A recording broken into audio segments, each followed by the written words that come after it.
Hi hello అండి, అందరికీ నమస్తే. Welcome to my channel. AP రాష్ట్ర వ్యాప్తంగా ఉన్నటువంటి పెన్షన్దారులు ఎవరైతే ఉన్నారో వారింటికి అధికారులు రావడం అయితే జరుగుతుంది. ఈ అధికారులు ఏం చేస్తారు, మీ దగ్గర ఎటువంటి ప్రూఫ్స్ అనేది అడుగుతారు అనేది మనం ఈ వీడియోలో పూర్తి వివరాలు అయితే తెలుసుకుందాము. ఇకపోతే ఈ 4 రకాల పెన్షన్దారులకు సంబంధించి ఎవరైతే ఉన్నారో వారిని రద్దు చేయడం అయితే జరుగుతుంది. వారికి ఈ జనవరి 1వ తేదీ నుండి ఈ పెన్షన్ అనేది రాదు. ఇకపోతే ఎటువంటి కేటగిరీ వారికి సంబంధించి ఈ పెన్షన్ రాదు అనేది, వారికి ఏ డాక్యుమెంట్స్ అనేది అధికారులు చూపించాలి అనేది నేను ఇప్పుడు మీకు క్లారిటీ అనేది ఇస్తాను. ఈ వీడియో కనుక నచ్చితే ప్లీజ్ ఒక చిన్న లైక్ చేయండి అండ్ సబ్స్క్రైబ్ చేసుకోండి. గవర్నమెంట్ నుంచి వచ్చే ప్రతి ఒక్క అప్డేట్ నేను మీకు ఎప్పటికెప్పుడు నేనైతే తెలియజేస్తూనే ఉంటాను. నా వీడియో కనుక నచ్చితే ప్లీజ్ ఒక చిన్న లైక్ చేయండి అండ్ సబ్స్క్రైబ్ చేసుకోండి. ఇక మనం టాపిక్లోకి అయితే వెళ్ళిపోదాం.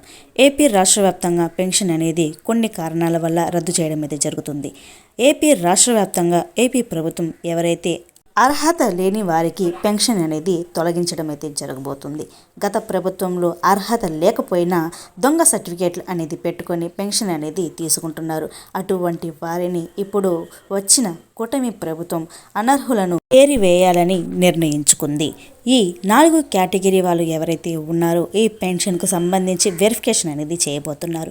ఎవరైతే సచివాలయ అధికారులు ఉన్నారో వారు మీ ఇంటికి వచ్చి మీ యొక్క ప్రూఫ్స్ అనేది అడగడం అయితే జరుగుతుంది. అది ఏంటి అనేది చూసుకుంటే మీ యొక్క రేషన్ కార్డు మరియు ఆధార్ కార్డు, మీ యొక్క పెన్షన్దారుని ఐడి కార్డు అనేది మీరు చూపించాల్సి అయితే ఉంటుంది.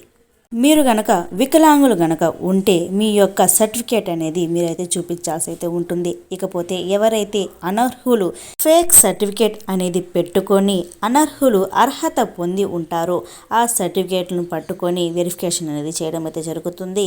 అటువంటి వారి అందరినీ ఈ పెన్షన్ అనేది రద్దు అయితే చేయడం అయితే జరుగుతుంది. మీరు గనక అన్ని పక్కాగా ప్రూఫ్స్ అనేది పెట్టుకో ఉంటే మీకు అనేది ఈ పెన్షన్ అనేది రద్దు అయితే చేయడం అయితే జరగదు. ఈ ఫేక్ సర్టిఫికేట్ పెట్టుకొని ఈ పెన్షన్ తీసుకుంటూ ఉంటారు వారందరికీ ఈ పెన్షన్ అనేది జనవరి 1వ తారీఖు నుండి అయితే ఈ పెన్షన్ అనేది రావడం అయితే జరగదు. ఈ వికలాంగులు, వితంతువులు మరియు ఒంటరి మహిళలు ఇటువంటి పెన్షన్ కేటగిరీకి సంబంధించి ఎవరైతే అనర్హులు ఉన్నారో వారందరినీ ఏరివేయడం అయితే జరుగుతుంది. మన కూటమి ప్రభుత్వము ఈ పెన్షన్దారులు ఎవరైతే ఉన్నారో అర్హత కలిగిన వారిని ఈ పెన్షన్ అనేది ఇవ్వడం అయితే జరుగుతుంది. అనర్హులను ఏరివేసి ఈ పెన్షన్ అనేది రద్దు చేయడం అయితే జరుగుతుంది.